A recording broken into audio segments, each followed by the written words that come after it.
Hey, what's up guys? Thanks for coming back. Today we are making a soundproof box for the ultrasonic cleaner. Let's go. Okay, so kind of strewn about the workbench are a series of tools. You know what? I'm gonna clean these up. All right guys, so here's what we're gonna use for this project. I have a jigsaw. You can use any saw that you see fit.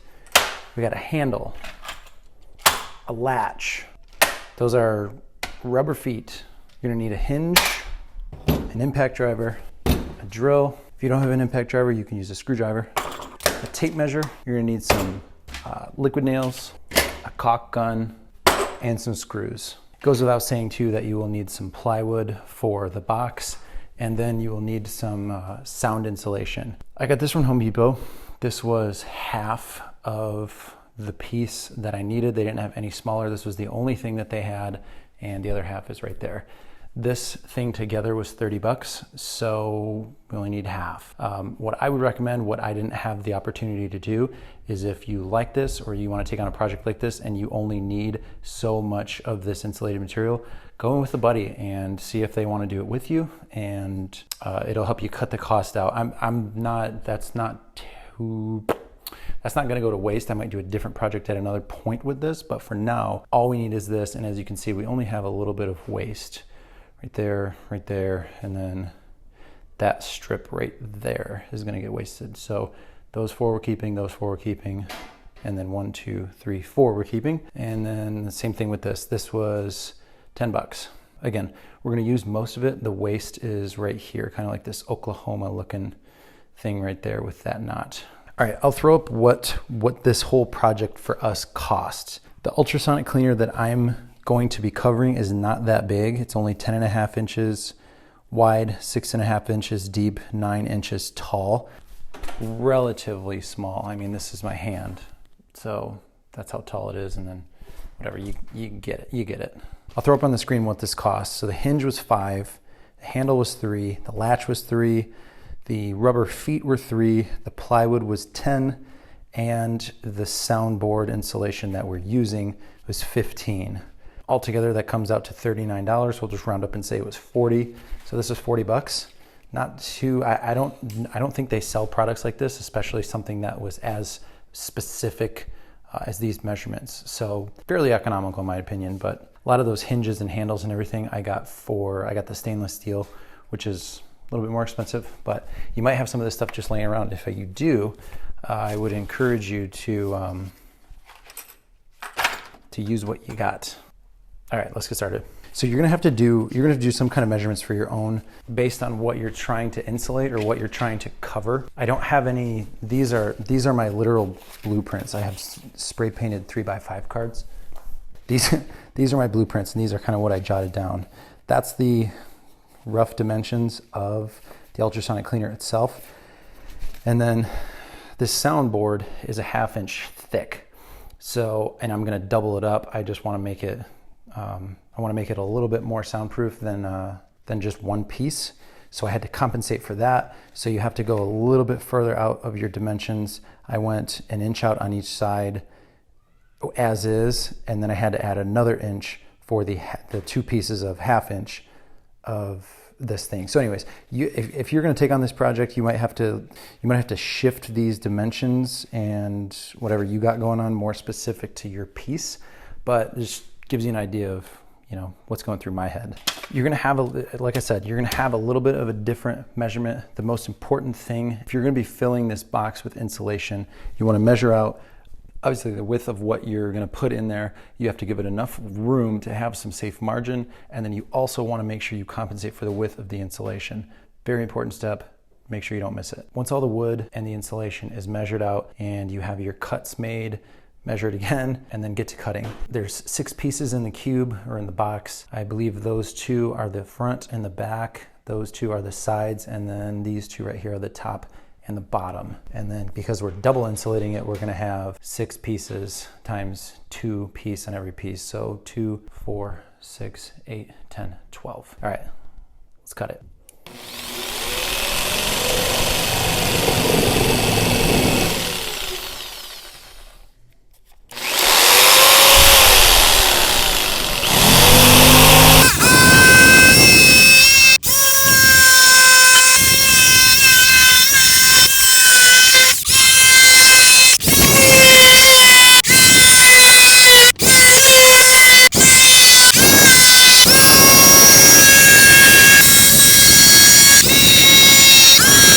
Okay, so now that we have the wood cut and the insulation cut, we need to glue these two pieces together to the wood before we assemble it. So the quickest way that I'm gonna do this, and you can do this, you can figure out which way is best for your application.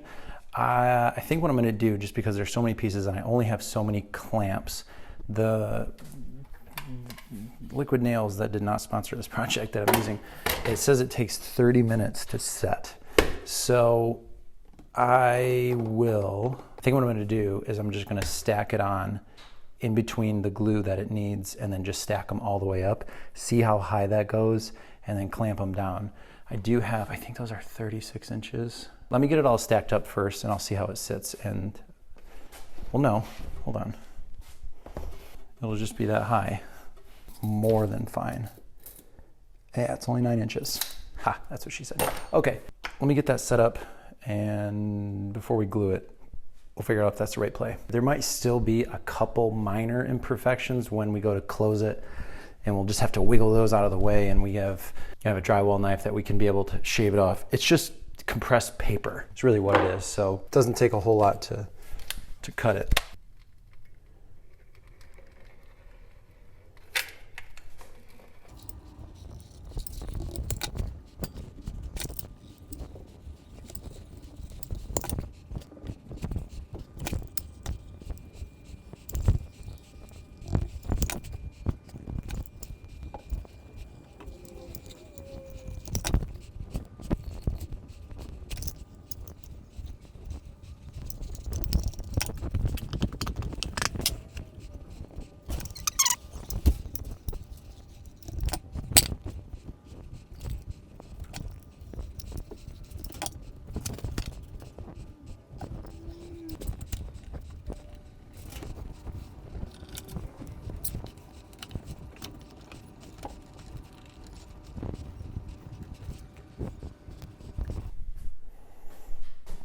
All right, now I'm in a predicament. I put the clamps on, and it's since this bar right here goes way down and that bar on the other side goes way down, I can't see when I let go it tips, and I still got 2 more clamps. So I don't know what to do. I don't have a jack that's that big. Oh man, this stinks. If I flip it on its side, it's not all flush. That was the right way to do it. Is just make one side like I originally did, all purdy. But now we can't do that. So I'm gonna have to rig something up. So I'm gonna film this.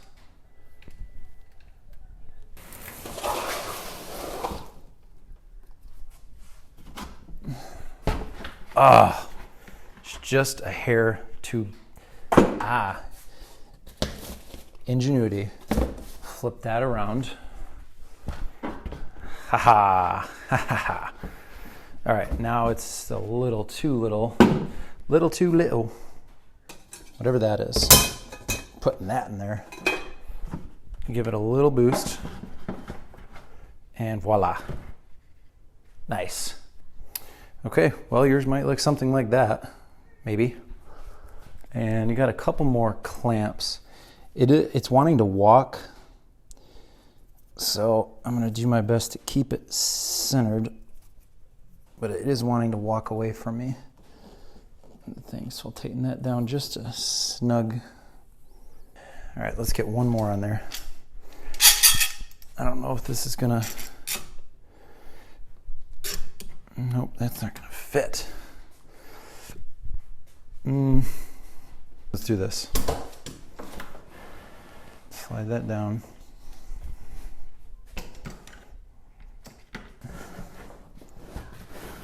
I'm gonna have to walk that a little bit further.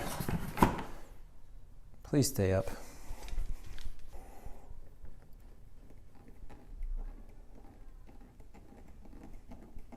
For now, I think it's fine.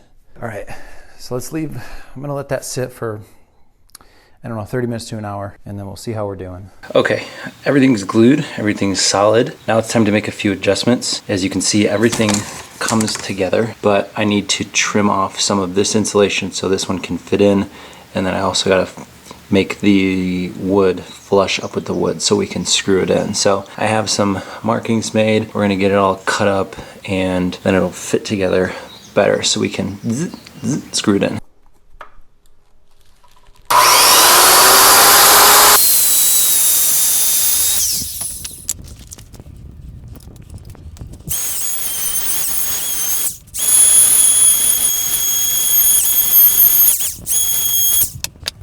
All right, so that looks a little bit better. And I'm not worried about that gap right there because the sound is going to be inside here. So it's going to be reverberating off of these walls and being absorbed here. So little imperfections like that I'm not terribly worried about. So I'm going to get the side of it screwed in. I'll drill some pilot holes first. Try to get some skinny screws because these are not extremely wide. These are number 6 gauge, 1 by 5/8. Well, let's get that drilled in and we will get one step closer. All right, then once you get your box done, the base of it, you can then work on the lid, and it's the same process. You're just making sure it keys in and it fits, and then I did just screw it in, and then that should make a nice form-fitting box. And then from here, all that's left is the hinges and a handle. We also have to make a place where the cord's gonna come out. I think it's somewhere in here, but we'll measure that and then drill through like with a paddle bit or something like that.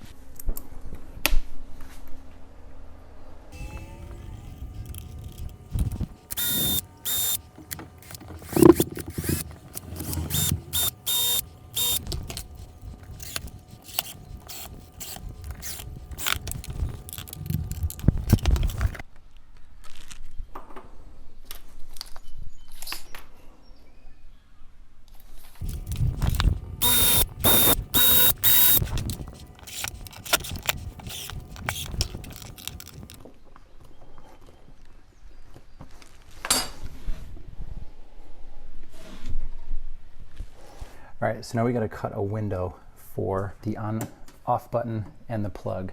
All I did was measure off from the left and then up from the top and then figure out what size we needed. Now I just have to figure out a way how to cut that. All right, I'm going to go in with the multi-tool.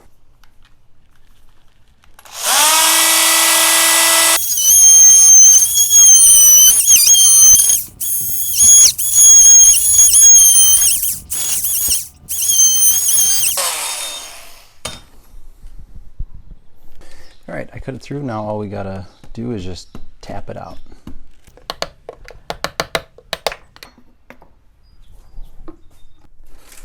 Okay, so I got a little bit of water in there and we got it in here. Let's turn it on.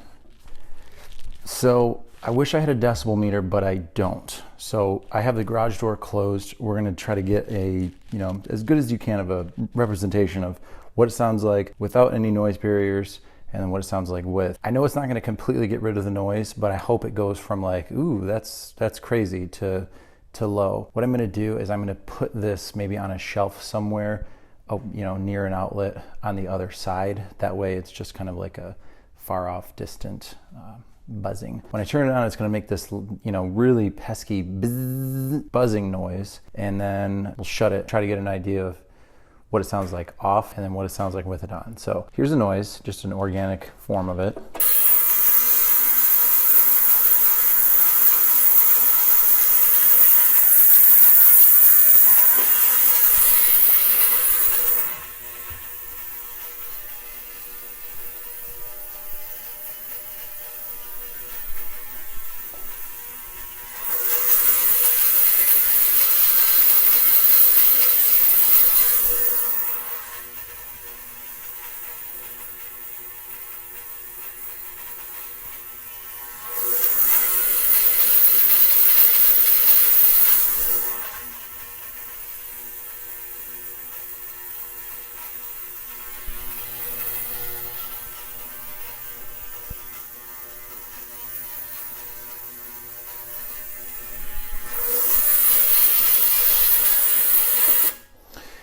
Oh, that's pretty cool. All right, awesome. I do think I might try to fill that with some kind of foam, spray foam insulation or something like that, just to keep that out. That a lot of the noise you were hearing with it closed was kind of bellowing out of the back.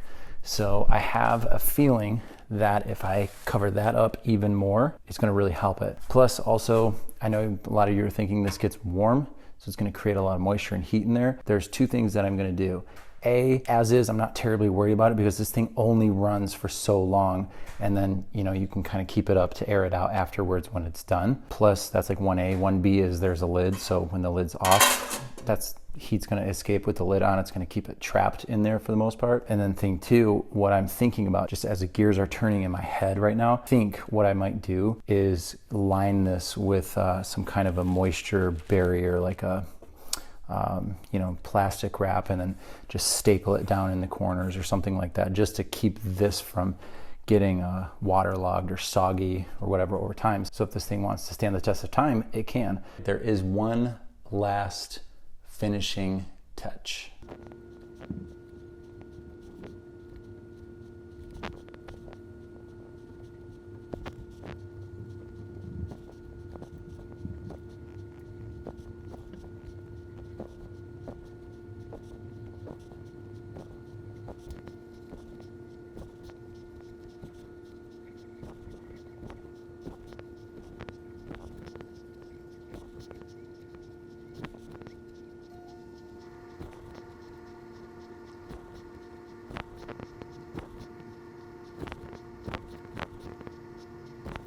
Hey guys, thanks for hanging with me on this one. I appreciate you sticking to the end. Hopefully you enjoyed watching this project as much as I enjoyed making it. This is really cool. I'm excited to use this. I got a little bit of sound material left over. If anybody needs one, just hit me up in the comments or something. If your ultrasonic cleaner is 3 liters or less, I have enough soundproof material for it. I'm gonna charge you like $2 million because this just took too long. But let me know if you have any comments or if you decide to do it, let me know and send me a picture of how it worked out. I'd be curious to know what sorts of variances or other things that you guys do to them. I love people's creative minds on how they work, and I'd be curious to know. So please let me know. Follow me on any of the social media platforms at chrisxoutdoors. Say hi, like the video if you liked it. If you're here and you have not seen any of the other videos on this channel, check out a couple of them. They're pretty cool. We bring stuff back to life, kind of, will it run style. If you're into small engine or any type of, outdoor power equipment repair, I think you'll like it. Check them out. We'd really appreciate it. All right, guys, take it easy. Peace.